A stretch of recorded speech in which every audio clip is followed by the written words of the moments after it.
This is Macro Analytics, delivering frank conversations on global macroeconomics and market analysis, outside the mainstream, featuring discussions and debates between Gordon T. Long, publisher and editor of GordonTLong.com, and his guests. The content of this discussion is strictly the opinion of the participants. It is in no way a solicitation for business, nor is it to be considered investment advice of any sort. Always consult a registered investment advisor before making any investment decision. These discussions are extremely hard-hitting and terribly frank, and parental discretion is advised. Now, on to the show. Good morning. I'm Gord Long with GordonTLong.com, and I have with me this morning John Rubino, well-known author and publisher of the website DollarCollapse.com. Good morning, John. Welcome back to Macro Analytics, and welcome to 2014. Morning, Gord. Great to be back. We're going to talk about your new book, The Money Bubble, and I have the picture of it up here on the slide right now. And so I thought I'd share today with our listeners an overview of the book. John, what should our listeners know about the book? Now, the premise of the book is that the financial bubbles that we've lived through over the last 30 years, junk bonds, dot-coms, the housing bubble, were actually smaller bubbles that took place on the stage of a much larger bubble, which is fiat currencies, or the money bubble as we call it here. And because it, when it bursts, affects the money in our pockets and in our bank accounts and the interest that we earn on our bond funds and basically everything else in our financial lives, when it bursts, it'll change everything.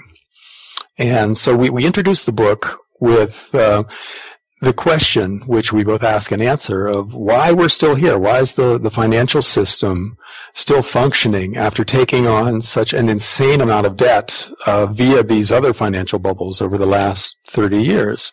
And we use the lens of long wave economic theories like the Kondratiev wave theory and Elliott wave and fourth turning, which basically say that human societies move through definable, predictable, recurring cycles in which we start off very conservative after hard times and then get a little more confident as things get better and then get very cocky and then basically get euphoric, borrow too much money, and bring about another gigantic financial crash.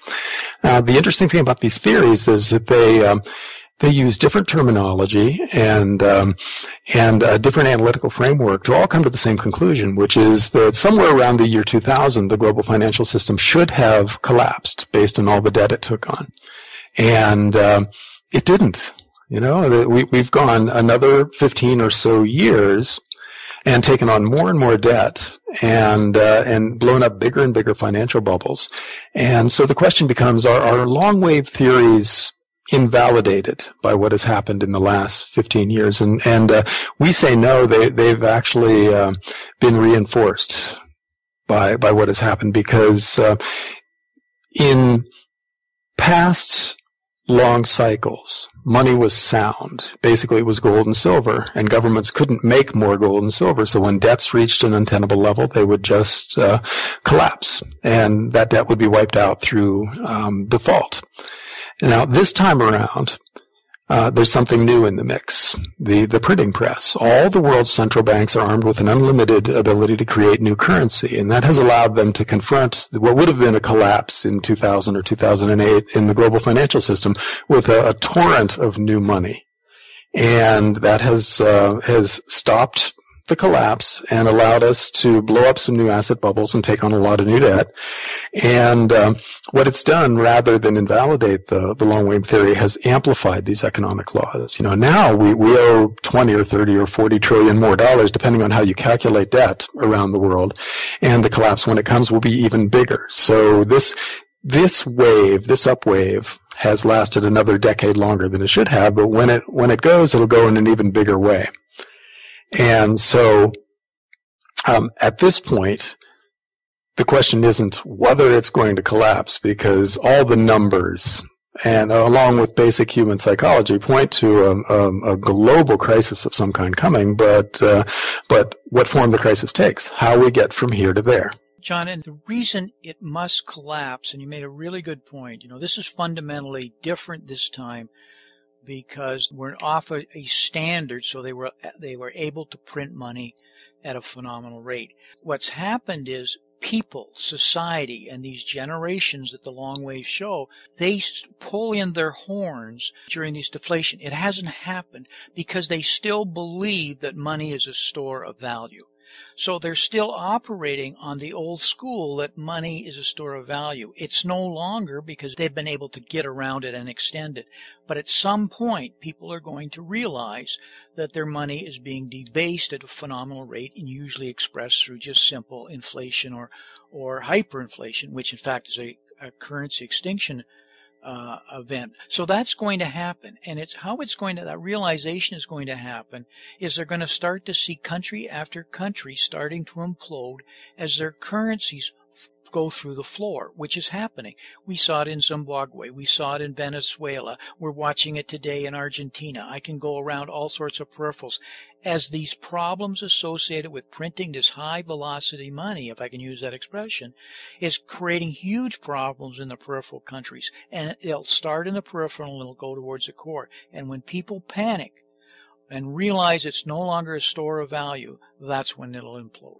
We're still a ways away from that, though, John. Agreed. The big idea, the guiding principle of this book is that these financial bubbles that we've lived through for the last 30 years, tech stocks and junk bonds and the housing bubble, were actually smaller bubbles that took place on the stage of a bigger bubble, which is fiat currencies. So the money bubble is basically the economic environment for the last 30 years. And when that bubble bursts, in other words, when fiat currencies lose the ability to function as money, then everything changes. All of our investments have to be seen in a different light, and the money in our pocket, the money in our bank accounts, all of that changes. And so what's coming is huge and unprecedented, and is incredibly profitable for the people that are on the right side of it and devastating for the people that are on the wrong side of it. So our goal with this book is to try to guide readers to allow them to be able to set up their finances so that they not just protect themselves from what's coming, but profit from it. And you have prescriptions on how they can profit in the book? Oh, yeah. Any kind of a big change brings with it a lot of danger, but also a huge number of opportunities. For instance, during the Great Depression, most people lost their shirts, but a handful of people became new millionaires because they were on the right side of the deflationary crash. And the same thing is true of every other major financial turning point. So this one is no different.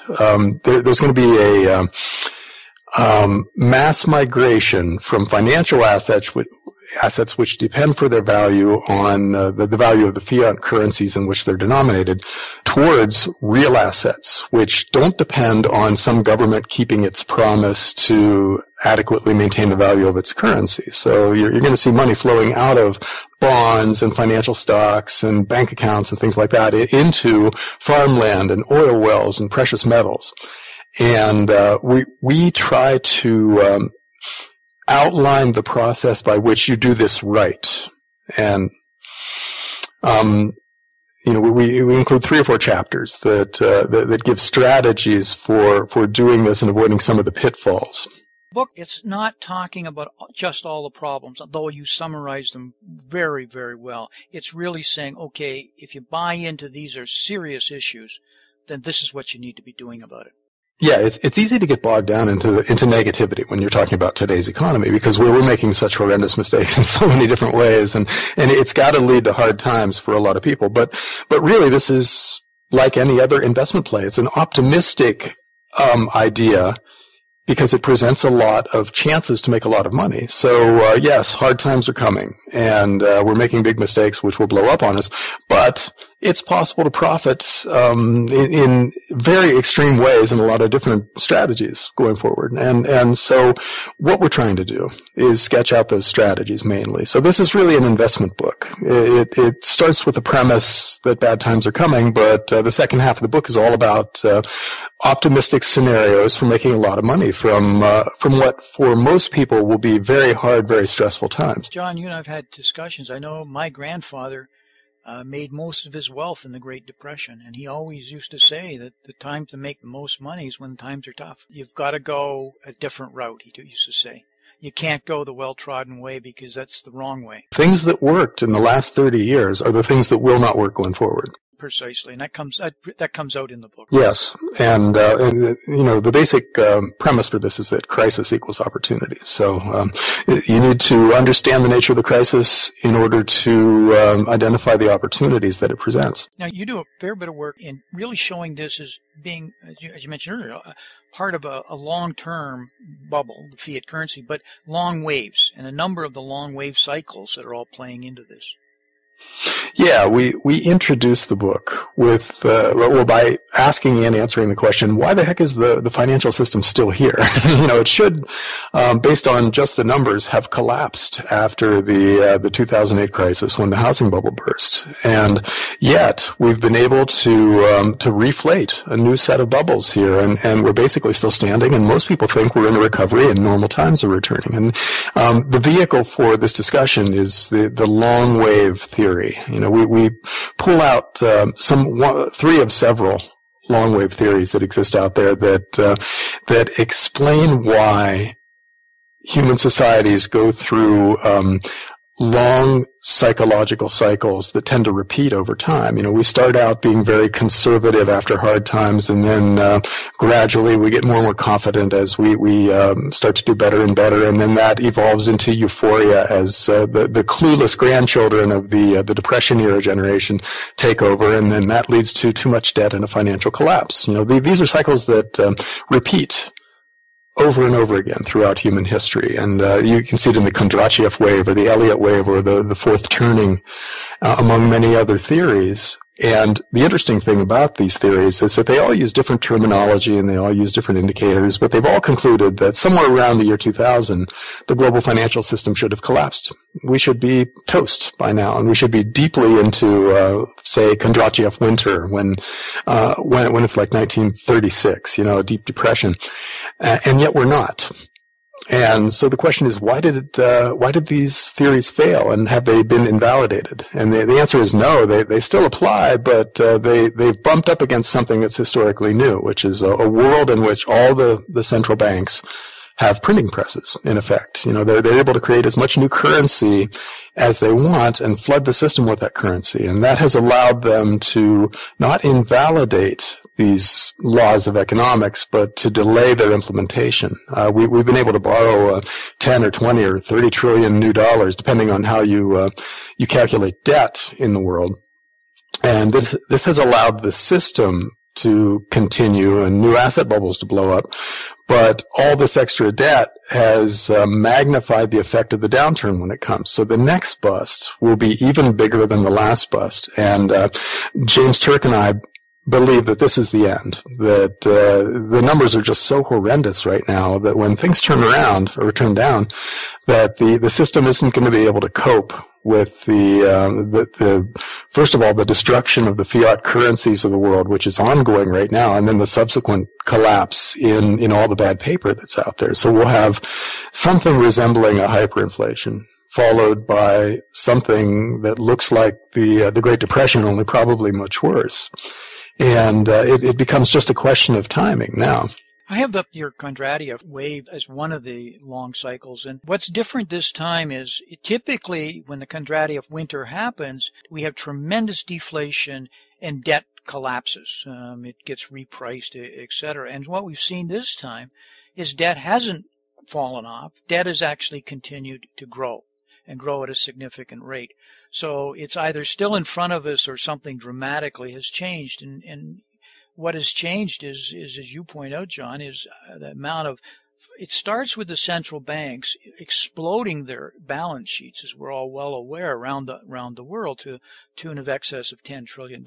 What's really behind it, what that balance sheet growth is going through, and that is into something called repos and rehypothecations and ending up in the shadow banking system. The shadow banking system today is a $72 trillion size, and that's bigger than all of the banks combined, the chartered banks. So we have that, and we have a $700 trillion swaps marketplace.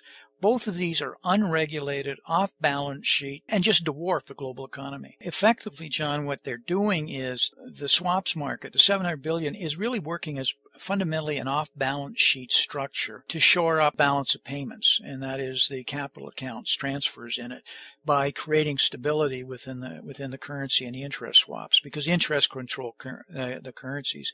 And the shadow banking system is effectively operating as an off-balance sheet income statement because of its ability to create liquidity, which is creating credit.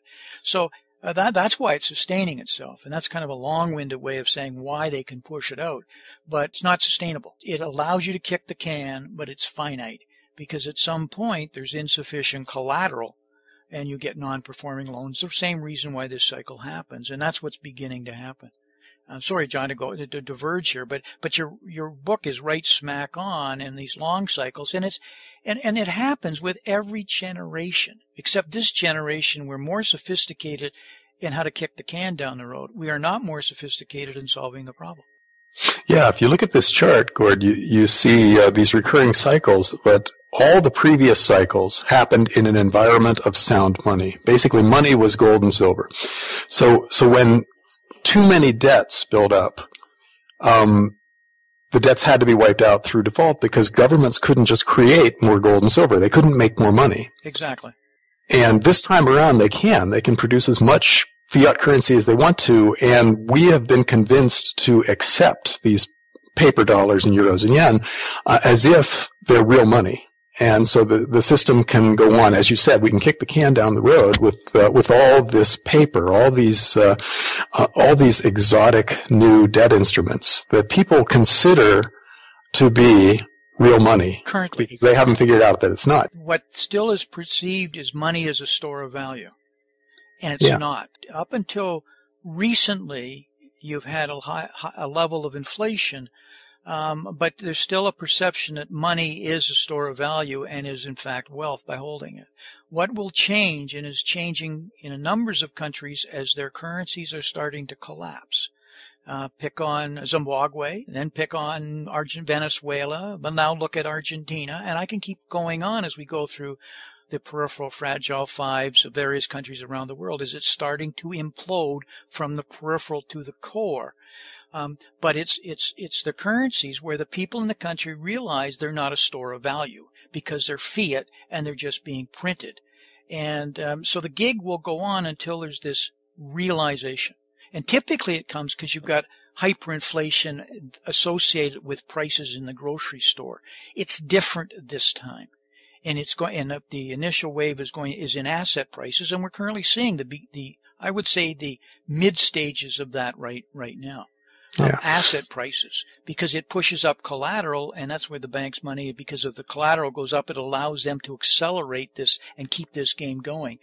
But it implodes, John, because you've got so much mispricing, lack of price discovery, malinvestment, and non-performing loans, etc., that you have collateral that starts to collapse. It's not and you roll it over, but you run out of your ability to roll it over.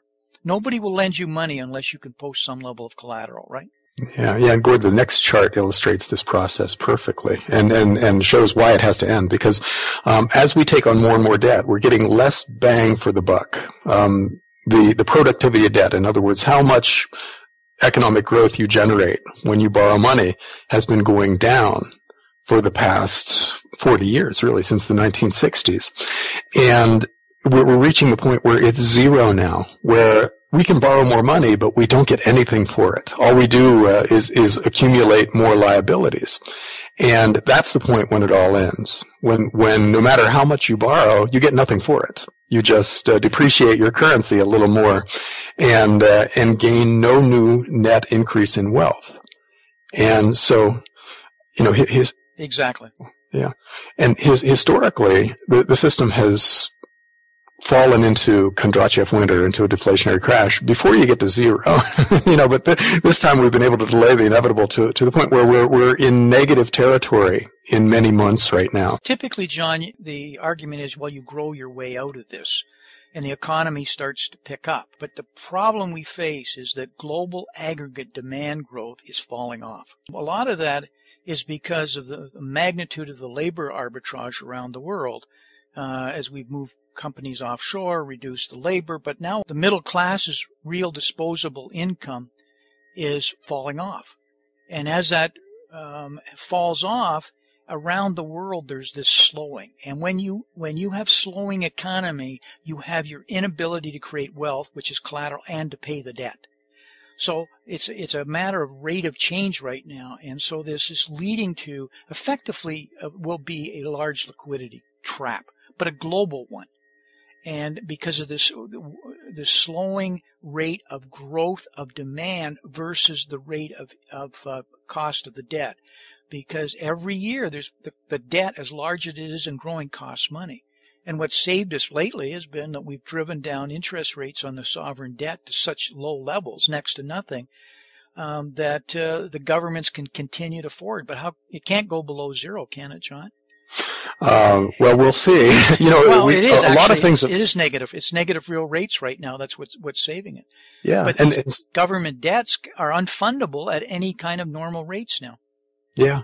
Well, so many things have happened that seemed impossible 10 or 20 years ago lately that I wouldn't say it can't go beyond, these seemingly hard limits, but you wouldn't think it can stay there for very long because it makes no sense. The imbalances then just grow exponentially.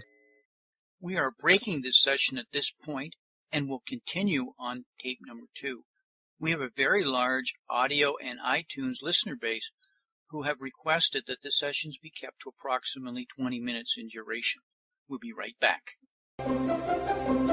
This has been Gordon T. Long, editor and publisher of GordonTLong.com. New recordings are posted regularly and can be found at GordonTLong.com. New show notifications are available through RSS feed, iTunes, and other social networking venues at GordonTLong.com.